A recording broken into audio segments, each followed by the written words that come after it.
In the box is a clear visor, and in this video I'll show you what's involved in fitting it to the helmet, which is prepped on the ground there.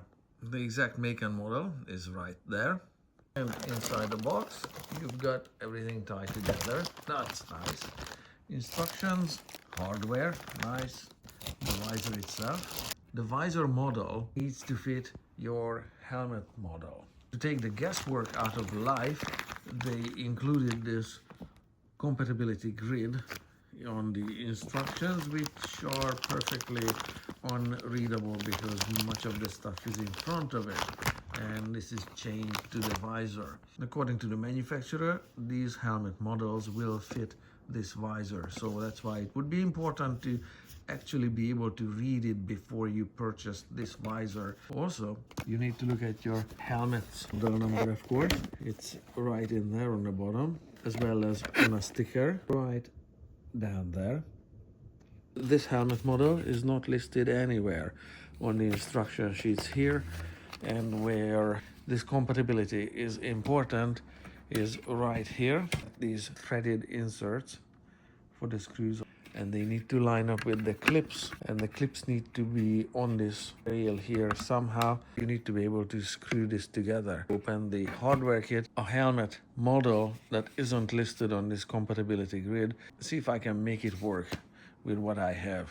When you have this face grill mounted on the helmet, you see this screw alignment is somewhat flexible. You can slide these clips sideways relatively easily. It may not be the case with the clear visor for the center to center distance of these threaded inserts. These J clips at the temple here, the curvature of this J clip might be enough to accommodate the thickness of the plastic, and they might overlap enough when this is mounted to provide enough overlap here so the visor would close properly without missing the J-clip, missing it to the outside or something like that. Now I'm not gonna undo these screws. I'm gonna leave the screws in place and the J-clips on both sides.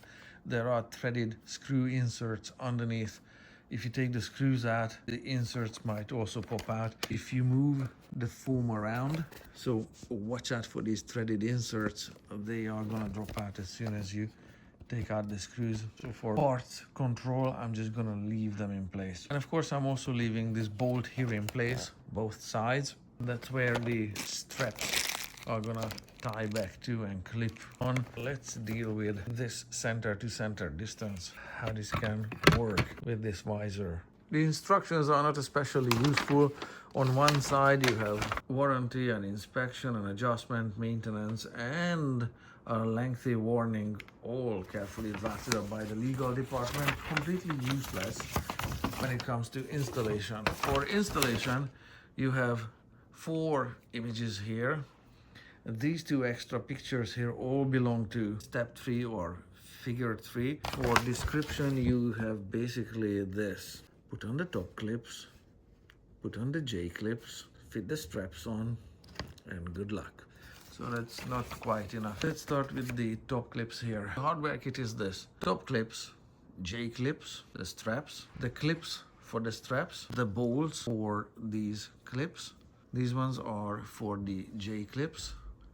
2 here and 2 there, and extra threaded inserts just in case you lose them from the side of the helmet. Remember these ones here? These 2 longer screws are for the top clips. I'm gonna need these ones first.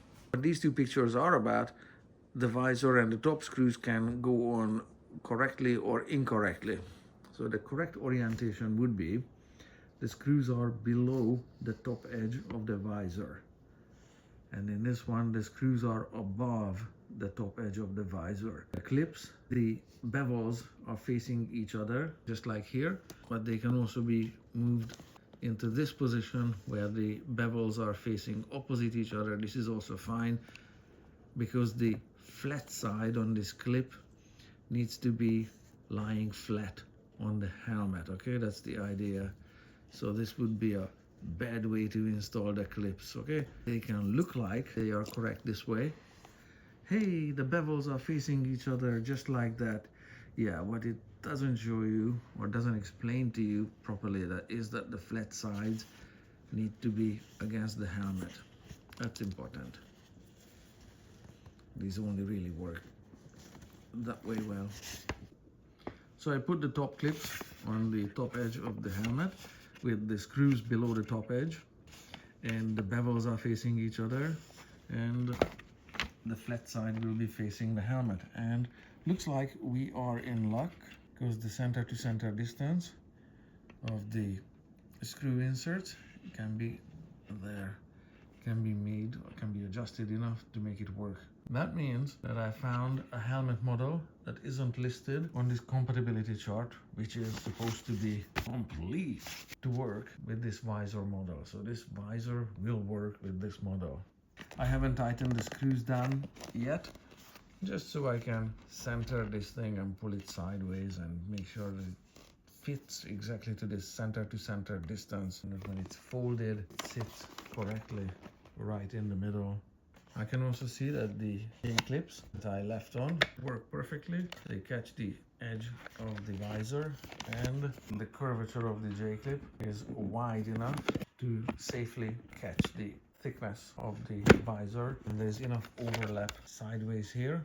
It's not just barely catching the visor, it's actually properly catching the corner of the visor there. So these J-clips can stay in place, it's fine. Now the J-clips that came with the helmet, there's nothing wrong with them. They are gonna fit like this. So the curvature is facing the nose. There are 4 holes in it.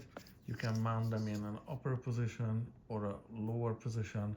That's what the manufacturer is trying to communicate in this picture. So you need to have your threaded inserts in the helmet, just in case you've lost them. You have extra there, and this can be adjusted down or up. Pick 2 of the holes, try one, see if it works, try another one. If it doesn't work, whatever. If the visor is too close to your nose in the upper position, then move it down to the lower position. You don't want it too close to your face or nose. And of course, the curvature or profile of this J-hook perfectly matches the edge of this visor. I just don't want to remove this one that was used for the face grill, because every so often we need to go back to the face grill version. I don't want to change the J-hooks for that. We want one helmet for 2 functions: clear visor and face grill. So I'm gonna leave these J-clips in place. It's nice to know that these ones fit the visor just perfectly. Likewise, as I said before, I'm also leaving these bolts here in the helmet. They are identical to these ones that came with the visor. There's no point replacing identical components with identical components in the exact same location. Lastly, the strap. And the strap will mount in this lower corner here and ties back to that bolt. That's what's being here illustrated in this picture, however badly it is explained by the manufacturer. So let's start lacing. So this braided nylon strap goes through the corner of the visor here. Let's talk about this clip here. This clip has a raised rim on one side and does not have one on the other side. Obviously the clip doesn't go over the bolt this way really well. It clips in place this way. The raised edge is facing the helmet down there. So you need to be able to put your thumb on a gloved hand behind it and disconnect it like so. There's the raised edge. The raised edge needs to go down facing the helmet. Therefore, lacing in the nylon webbing goes accordingly. Very simply, it's up over one hole and down on another hole. However, keep in mind that you want to lift it by the wider end of this clip, not this narrower end. And again, raised rim faces the helmet. This is how it's gonna be possible to undo it with a gloved hand. And now the second one needs to follow the first one there. So that's how they look together. I made them the same length. It's not the correct length just yet. I also want to do the other side loosely first. So I'm done with the strap on the opposite side. Again, if you want to save yourself frustration and you want to be able to read the letters correctly, do it like I did it. Lace it in here, stretch it out to the back, put the clip in place, put it over the bolt, lace in the first layer, lace in the second layer, make the ends even. Okay, so that way it's gonna look presentable when you're done. and then you're not going to end up backtracking with some of the steps. Now I left this strap a little bit loose because I might need to lower this J-clip here. I'm going to have to test fit it on the wearer if it's good here. Adjust the strap, shorten the strap accordingly if it's good. The J-clip being in the upper position. The helmet has been test fitted, so this top position for the J-clip works. This is the length of the retaining strap that works out, and that's how it happens to line up with the letters on this particular strap. The opposite side looks like this, properly under the J-clip, and I went back and tightened the top screws as well. Saved all my hardware and instructions. One last item, perhaps. You can see how the ends of the nylon webbing is heat treated here or melted together a little bit to prevent it from fraying. Nevertheless, you are going to lose some threads eventually. The molten edge is not going to last forever. So if you need to fix some of the frayed edges, do it with a lighter, candle, whatever. I'm not going to tell you how to be safe and not burn down your house or your clothes or melt the helmet. I'm just telling you what the design of the material is. So the edges of the nylon webbing have been heat treated here with a sensible amount of low heat that melts the last layer of the material. So if you have some frayed threads sticking out, yeah, you can cut them shorter with a pair of scissors, but essentially or eventually the heat treatment needs to be reapplied on it. Just do it sensibly. This helmet, as many other helmets, can be extended, lengthened here. You can see how the two halves here are joined together and are movable, I don't know, 2 inches, whatever, some distance in length. The length of the strap needs to be adjusted eventually accordingly.